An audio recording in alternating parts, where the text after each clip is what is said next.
ఎల్నినోపై రాష్ట్ర ప్రభుత్వం పూర్తి స్థాయిలో అప్రమత్తంగా ఉందని నీటిపారుదల శాఖ మంత్రి ఉత్తమ్ కుమార్ రెడ్డి తెలిపారు. ఎల్నినో ప్రభావంపై సచివాలయం నుంచి కలెక్టర్లు, వ్యవసాయ నీటిపారుదల శాఖాధికారులతో మంత్రి ఉత్తమ్ వీడియో కాన్ఫరెన్స్ నిర్వహించారు. జిల్లాల వారీగా కార్యాచరణ అమలు చేయాలన్న ఉత్తమ్ రైతులు ఆందోళన చెందాల్సిన అవసరం లేదని వివరించారు. పరిస్థితిని ప్రభుత్వం నిరంతరం పర్యవేక్షిస్తోందని చెప్పారు. ఆ విపత్కర పరిస్థితుల్లో వ్యవసాయ నీటిపారుదల శాఖలు కలిసి ప్రత్యామ్నాయ పంటలపై రైతుల్లో అవగాహన కల్పించాలన్నారు. గ్రామ సభల ద్వారా రైతులకు ఎల్నినోపై చైతన్యం కల్పించాలని ఉత్తమ్ సూచించారు.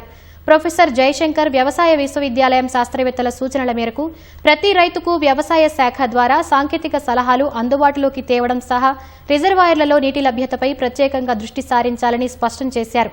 పంటల సాగుకు అవసరమైన ఎరువులు అందుబాటులో ఉంచాలని ఆదేశించారు.